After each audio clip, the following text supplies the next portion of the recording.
iPhone 5S, but like I want it better. I want like the power of an iPhone 5S with the specs of like an iPhone 6S and like all of the cool stuff that's in the 5S and the 5, but with like the specs of the 6S.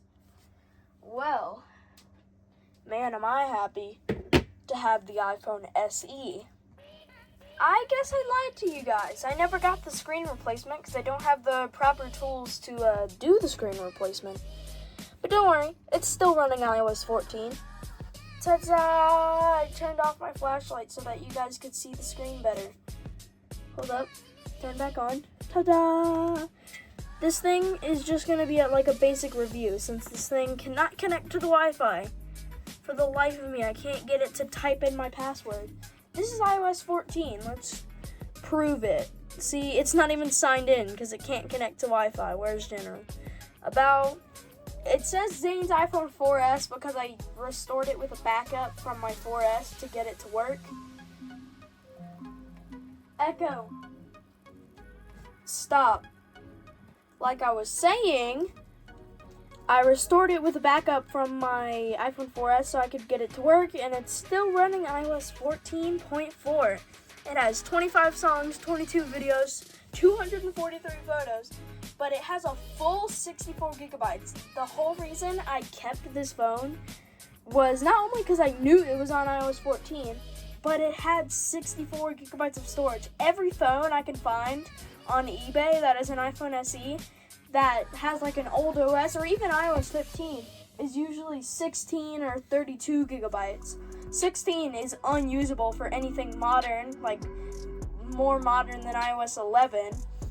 And 32 is just kind of like an in-between, which I would take, but there's not a lot of 32 gigabyte rare iPhones. This one is even more rare, and I could just sell it and buy a normal SE 32 gigabyte on iOS 15, but I'm not, because this was my own phone. Before I reset it, there was like pictures dating back to 2018 on this thing. There were pictures going up to 2021, which was around the time I got my first real phone, the iPhone 13. And this thing was the whole start of the reason why I like iPhones. This thing is fully reset and restored from a backup, so all of the pictures on it now is just from iOS 6. And as you can see, a lot of the apps need Wi-Fi to fully set up, but some of them are still on here.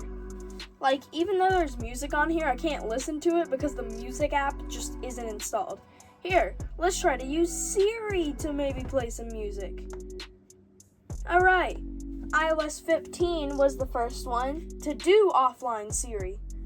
Or was it iOS 17? I don't even remember. Yeah, see, that proves it. I can't even listen to music on here.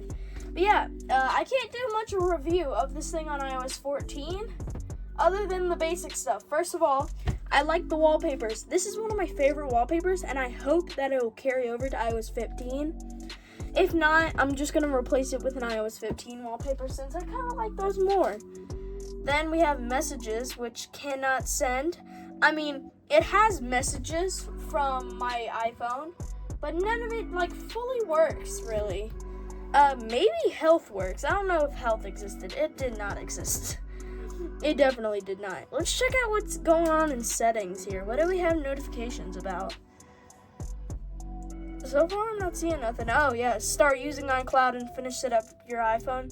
I skipped Touch ID because it was showing signs of death, like going halfway through into the setup and then just being like, could not scan finger. So yeah, this is mostly the experience of it on iOS 14. Even if I did get this thing up and connected to Wi-Fi and gave it a screen replacement, iOS 14 is not supported with as many apps. You might think like, oh, if iOS 15 is supported, iOS 14 must be supported too. No, because iOS 15 is just more popular. iOS 14 was less popular for some reason, and that made it like have less app support. I mean, yeah, apps did have app support when iOS 15 came out, but around the time apps started dropping support for older iOSs, iOS 15 was the oldest that app developers thought they should trust because it is. It's one that a lot of people are left off on. People on the iPhone 6S, the iPhone SE that I have here, the iPhone 7, 7 Plus, 6S Plus, all of those phones were unfortunately left off on iOS 15. So, yeah, that's a lot of pretty popular phones that were just sadly left off on the older iOS. And that's why app developers are supporting that instead of iOS 14 or 13, mostly because Apple tells them to, but a lot of the time it's just because that's the last one that still gets security updates.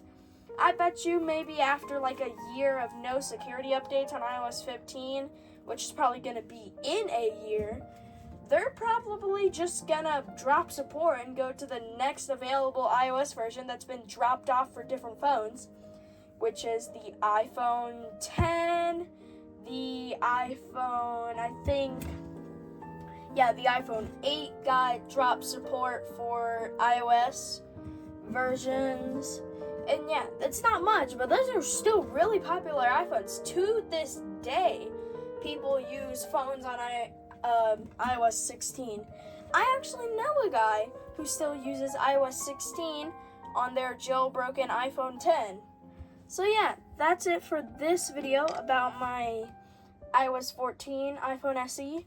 Hope you guys enjoyed it, and once I get the screen replaced and this thing all hooked up to Wi-Fi, I'm going to be showing you a review of this thing on iOS 14. Hope you guys enjoyed this video. Comment, like, and subscribe, and I will see you guys later. Bye-bye.